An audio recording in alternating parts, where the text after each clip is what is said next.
أحداث هذه الحلقة حقيقية تتكرر كل يوم معظمنا.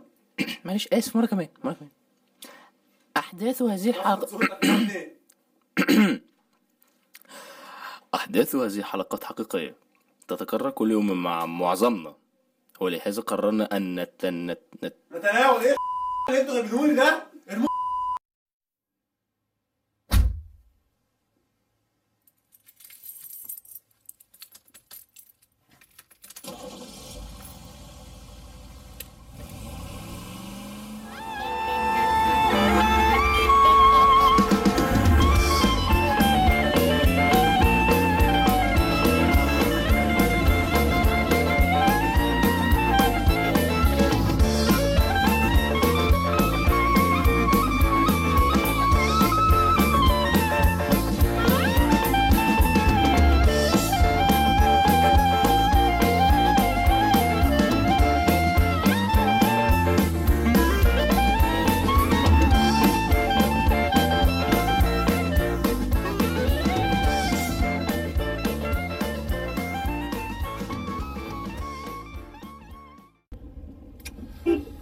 طبعا يا جماعه في حبه كلام جد لازم نقولهم، فانا هقراه لكم ورق. حلمي نقطتين، وفكره ان احنا نصور في العربيه جت لنا من كتر الوقت اللي بنقضيه في العربيه عشان الزحمه. دلوقتي بقينا بنعمل كل حاجه في العربيه، بناكل وبنشرب وبننام وبنغير. علاء نقطتين. انت ده انت في الوقت الكتير اللي احنا بنقضيه في الشارع، لو انت مش بتاكل او مش بتشرب او مش لاقي حاجه تضيع فيها وقتك، فلازم هتسمع اغاني. الدنيا أكتر من اللي أنا بحلم بيه. والليلة حبيبي الليلة يا عم سلام قولوا بقى. طبعا الاغاني والموسيقى هي من اكتر الحاجات اللي بتدل على مدى تقدم الشعوب. ليا واحد صاحبي من دوله الصومال الشقيقه، صومالي بعت لي اغنيه يعني غايه في الجمال، غايه في الجمال والله العظيم، معاني فظيعه.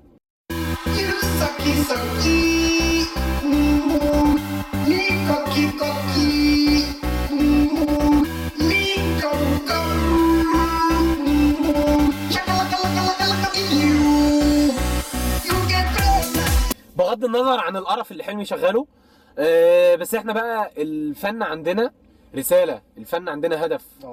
فاغانينا الحمد لله بتدل على مدى التقدم اللي احنا وصلنا له.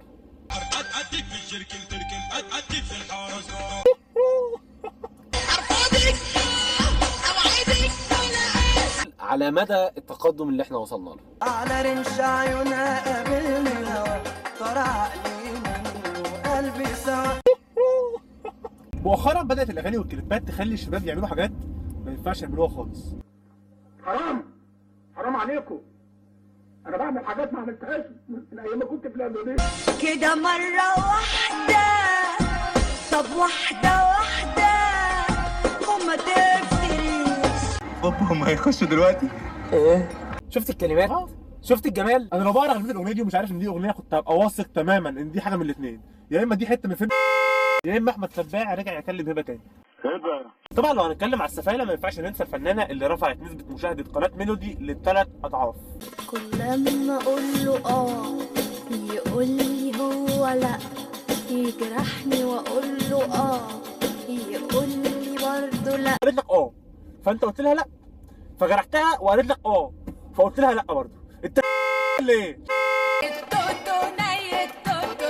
طبعا بعد التوتو ما بقى ني، كان شيء طبيعي جدا تنزل الاغنيه دي. العلبة الذهبية بالواحد ل100. سيبنا الفتره دي خالص يا جماعه، خالص ونرجع شويه ورا. لو ركزتوا هنا في الثمانينات هتلاقوا ان اللحن كان واحد، ما كانش فيه اي عقبه بتواجه المغنيين ساعتها غير الكلمات، فعشان كده قرروا ان مفيش اي حاجه تقف قدامهم حتى الكلمات. يعني متخيل حبيبي الشاعري قاعد بالليل مع نفسه كده مش لاقي حاجه يعملها، فقال طب ما انا اعمل اغنيه وهو اللحن موجود وانا اللي هغني يعني، بس هو الترب الوحيد الكلمات، وممكن نشوف لها اي صرف يعني، ممكن نقول لولاكي لولاش، لا لولاش برضه، لا لولاشي، لا لولو ادخل لي باللحن كده.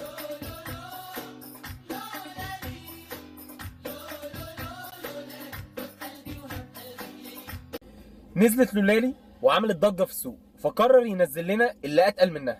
جلجلي جلجلة صهملي صهللة. مين ده؟ أنا ما أعرفوش. احيانا المؤلفين ما بيكونوش لاقيين كلام يكتبوه. يا سلام يا سلام يا سلام يا سلام يا سلام يا سلام يا سلام يا سلام. يا ناري يا ناري يا ناري يا ناري يا ناري يا ناري يا ناري. طبعا دكتور ايهاب توفيق مع كامل احترامي ليه لا يقارن بالنجم محمد فؤاد.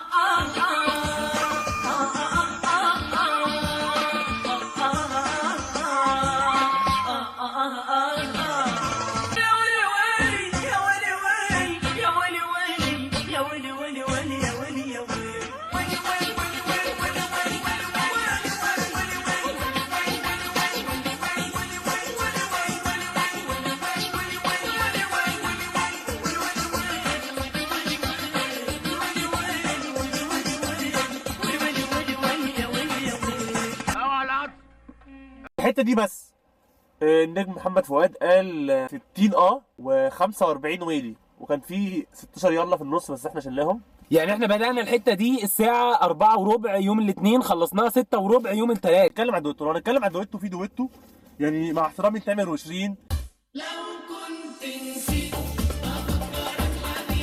ومحمد محي وشيرين، انت ناديت خلت لي الكون. واحمد حلمي وشيرين. يمكن يكون واقف جنبك. مش هتكلم غير عن دويتو واحد بس. لما بفكر انك مش بتفكر اني بفكر فيك، وانت فاكر ان انا فاكر انك مش بتفكر يوم غير فيك. تفكيرك بيفكر فكري، افكر فكرك لما بكون فكري في غيرك يرجع فكري وغصب عني بفكر فيك. لما بحس ان انت حاسس ان انا مش حاسس احساسك ايه، انك بتحس ان انا احساسي ما بيحسش حاسس ايه. احساسك حاسس احساسي اني بحس اللي انت حاسس بيه، وبحس ان الاحساس اللي بحسه معاك بتحس بيه. احساسك حاسس احساسي اللي بحس اللي انت حاسس بيه. لما بتفلسف بتأسف على فلسفتك مش راضي ارد. انا فلسفت اني ما ردش على فلسفتك وفي بعض نعض. ما تتفلسفش ولا تخلينا اتفلسف وافضل اصد وارد. مش فلسفه تتفلسف على واحد كده اصلا مش ولا. تتقدم أسرة برنامج في العربية اللي هو أنا وحلمي بكامل الشكر والعرفان للفنان مليجي النحيف والفنانة إيمان بونطة على المجهود العظيم اللي بذلوه في الأغنية دي. خلصت الحلقة الأولى الحمد لله، والحلقة دي اتصورت في ظروف صعبة جدا، وإحنا مش هنختم الحلقة ومش هنلاقي أحسن من الأخوان أبو عرب ضيوف الحلقة هما اللي يختموها. اتفضلوا نجوم. بعيدة عن الهزار والاغاني اللي احنا حطيناها وكده، مستوى الاغاني في الانحطاط. فين؟ في الانحطاط بجد. طب واستاذ عمر ابو عرب تحب تقول حاجه؟ تحب تقول حاجه؟ روحنا يعني. نروحنا.